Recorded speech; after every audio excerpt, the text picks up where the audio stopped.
Hi guys, it's Gemma. Welcome back to another video. Today's video is going to be about how I feel about being diagnosed as being on the autistic spectrum. I was diagnosed in my late 20s after a short period of going through assessments and being asked different questions about why I felt I was on the autism spectrum. I was formally diagnosed in February 2014.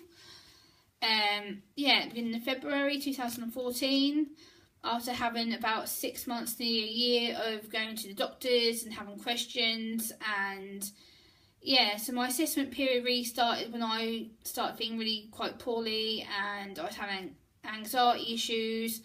I was not feeling hungry, I was just feeling really tired all the time and a bit weepy and rubbish. So I went to the doctors and told them I wasn't feeling too well. And then after a few times of seeing the doctor with my auntie and my dad and my mum, I was referred to the mental health link worker at my doctor's, who was absolutely fantastic. And he then recognised that my behaviour wasn't right, and he recognised that I was different from other people. He recognised that I wasn't depressed or down or low, what they kept telling me that I was. And he then recognised that he told me about his son, who was on the autistic spectrum at that time, and he was like, "Gemma, do you think you might be autistic?" And that was the first time I'd ever heard the word autism. I didn't know what it was. I didn't know what the condition was. I didn't know what the behaviour was. Anything to do with it, I didn't really know about it. So I went home, I researched it. At that time I lived in a shared house, and I researched it on my landlady's computer, and we looked up the symptoms, and me and my daughter went through the checklist at her house, and we realised that I was sensitive to noise, I'm sensitive to touch, I'm sensitive to certain foods, and I marked all the tick boxes that it had on there.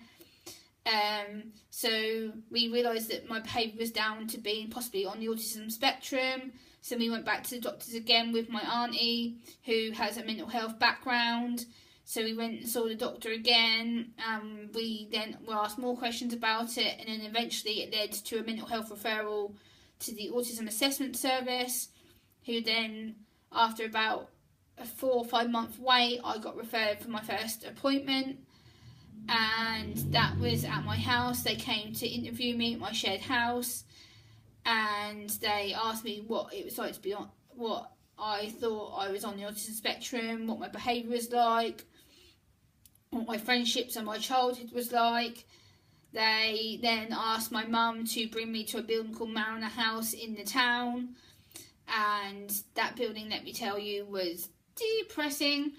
It was a office block, and we went to this little room, and it was me, my mum, my auntie Dawn for the first couple of 3 appointments. Then my dad came to the follow-up appointments, and they asked my dad and my mum about my school life and how I dealt with children at school and how I dealt with any bullying and things like that. And they started to build up a picture of who I was personally, as well as a medical case, and it started to make sense. After a while, we started to come to the conclusion that I might be on the autistic spectrum, and then it led to me then being finally diagnosed in February 2014.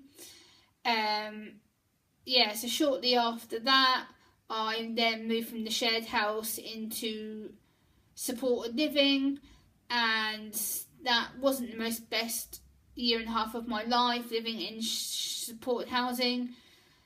I feel they didn't really support me. The support workers didn't really seem to understand that I was autistic, that I find certain things difficult. I'm not regular eye contact, my body language is rubbish.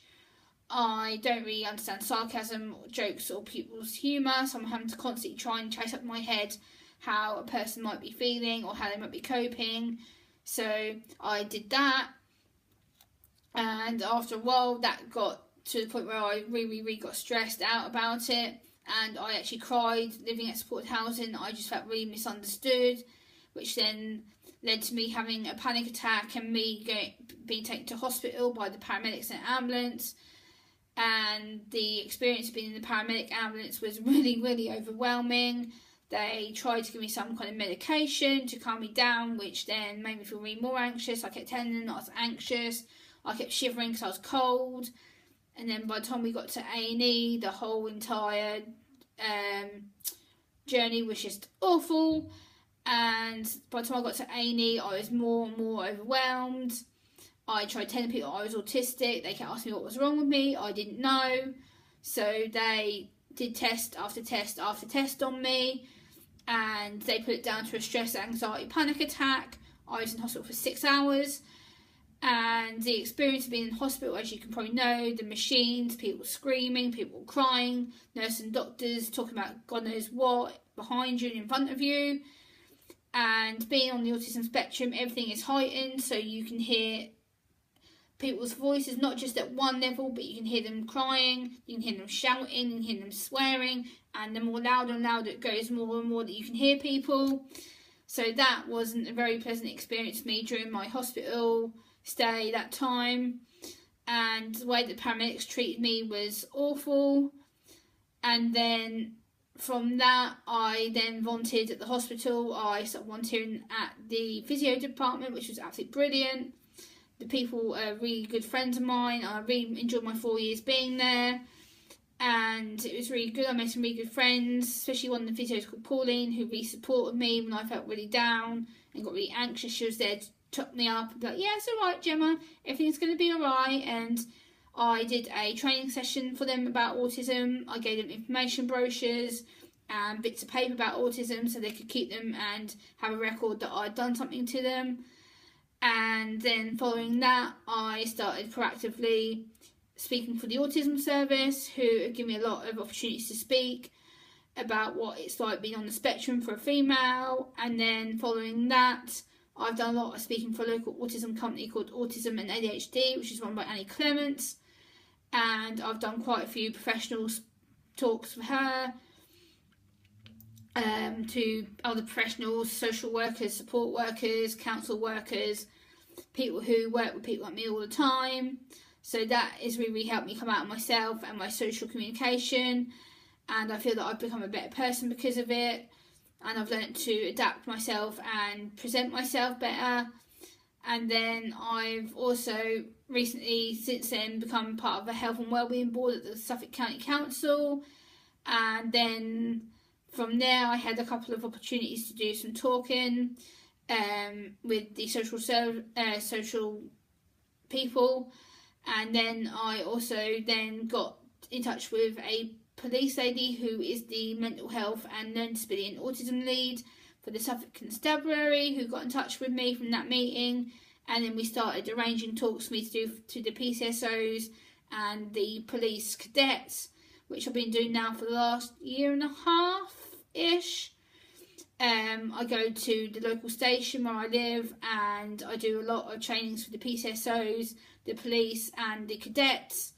And that's something that I've really, at first found really challenging. I took one of my friends with me to do it because I was feeling really anxious and overwhelmed about it. But since then, I've gone on my own and I've changed my presentation each time. I've learned to be myself. I've learned to adapt to being autistic. And I've learned to have a script always with me because I find that's the most important thing to do.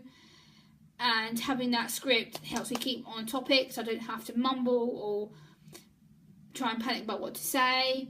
So that's kind of my experience of being on the spectrum. And recently now, as from today, I went and had a meeting at my local hospital with the learning disability and mental health liaison nurse. Let me get that right.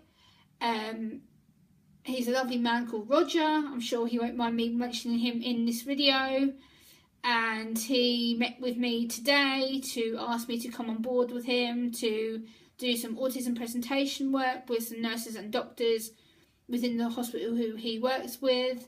And of course I've jumped at the chance and said, yes, I will do that quite happily to educate the NHS on autism and their lack of awareness and try and help them understand what it's like to be on the autism spectrum. and I'm really passionate about that. It's an area I've been really passionate about for quite a lot of years now. I am passionate about raising the acceptance of autism. It's not a bad label to have. It's a diagnosis which took me a while to adapt to, but I'm there. I've accepted myself. I've understood myself. I've learned to adapt to who I am and my surroundings.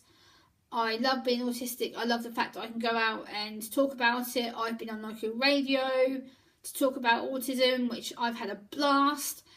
So I've had that opportunity via John Wright on the BBC Breakfast Sunday breakfast show, which has been absolutely fantastic. I'm really honoured to be invited by him to do that. And I've also been starting to write my own book, which is in very, very, very, very, very, very early stages of scruffy handwritten notes. And hopefully I'm going to talk to another well-known DJ in my area, Wayne Bavin, who is going to try and help me sort my book out, and hopefully I'm going to do some work with him on that. So I have opportunities coming up that are really going to be helping me in the long run. So if you feel that you might be on the spectrum, or you feel that there is a need to get assessed, please go and see your GP and request an autism assessment, and then they can do the appropriate work that they need to. And all that's left for me to say now is thank you very much for watching, guys. And if there's anything I've said that you would like to ask me a question about, please pop your questions down in the comment box below, and I'll reply as soon as I'm able to. Again, I appreciate everyone that watches this video, and thanks very much for watching. Take care. Bye.